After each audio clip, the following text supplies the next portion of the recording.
কাঁঠালের বীজ দিয়ে তরকারি খেতে যারা যারা ভালোবাসেন আজ এই ভিডিওটি তাদের জন্য।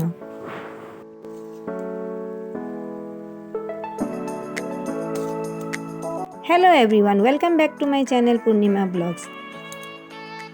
তো বন্ধুরা, আজ আমি বানিয়েছি আলু আর কাঁঠালের বীজ দিয়ে নিরামিষ তরকারি। এটাকে কেউ কেউ রসা বলে, কেউ কেউ ঝোল বলে। তো আপনারা কে কী নামে বলেন অবশ্যই কমেন্ট বক্সে জানাবেন। তো প্রথমেই আমি আলু আর কাঁঠালের বীজগুলোকে এভাবে কেটে ধুয়ে নিয়েছি। তারপর এটাকে প্রেসার কুকারে দিয়ে দিলাম। সেখানে দিয়ে দিলাম একটু লবণ আর একটু হলুদ গুঁড়ো। সেদ্ধ হওয়ার জন্য বাস একটা সিটি দিয়ে রেখে দেব। তারপর ভাপটা বেরিয়ে গেলে প্রেসার কুকারটা খুলে নেব। দেখতেই পাচ্ছেন খুব সুন্দরভাবে এগুলো সেদ্ধ হয়ে গেছে। এখন এই আলু আর কাঁঠালের বীজের খোসাগুলোকে ছাড়িয়ে নেব।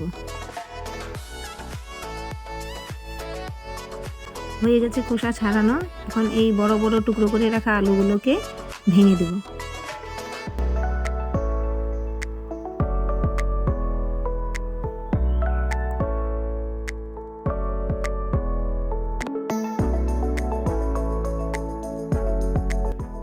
কড়াইতে তেল গরম হয়ে গেছে আর ফোড়নের জন্য দিয়ে দিলাম শুকনো লঙ্কা, তেজপাতা, গোটা জিরে।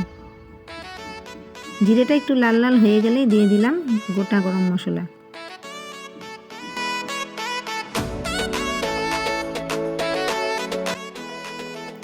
দিয়ে দিলাম সেদ্ধ করে রাখা আলু আর কাঁঠালের বীজগুলোকে। এখন দিয়ে দিচ্ছি স্বাদ মতো নুন, হলুদ গুঁড়ো। এটাকে ভালো করে একটু মিক্স করে নেব।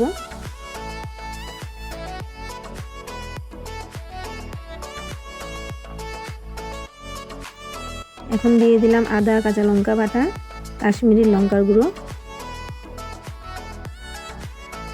দিয়ে দিচ্ছি জিরের গুঁড়ো। এখন এই সব মশলাগুলোকে একসঙ্গে কষাতে থাকবো। এদিকে গামলায় ঝোলের জন্য গরম জল বসিয়ে দেব। একদিকে জলটাও গরম হতে থাকবে, আরেক দিকে তরকারিটাও কষতে থাকবে। হয়ে গেছে কষানো। এখন গরম করে রাখা জলটা দিয়ে দেব। যেহেতু এগুলো আগের থেকে সেদ্ধ করা হয়েছিল তাই গরম জলটা দেওয়া হলো। আর গরম জলটা দিলেও তরকারির স্বাদটা একটু বেড়ে যায়।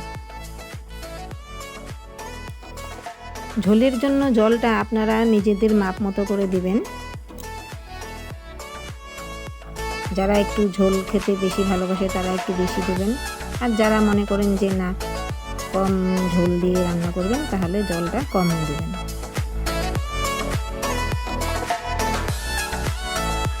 এখন একটু সময় বয়েল হওয়ার জন্য রেখে দেব। তারপরে হয়ে গেল আমার আলু আর কাঁঠালের বীজের তরকারি বা ঝোল বা রসা। যেহেতু নিরামিষ তরকারি তাহলে তো ঘি আর গরম মশলা লাগবেই। সেজন্য নামানোর আগে 1 চামচ ঘি আর সামান্য একটু গরম মশলা দিয়ে কিছু সময় ঢাকা দিয়ে রেখে দেব।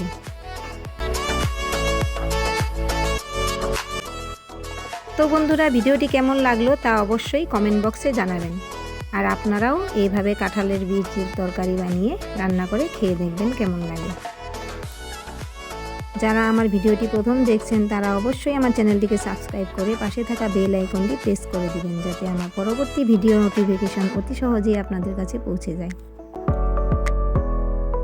সবাই ভালো থাকবেন, সুস্থ থাকবেন।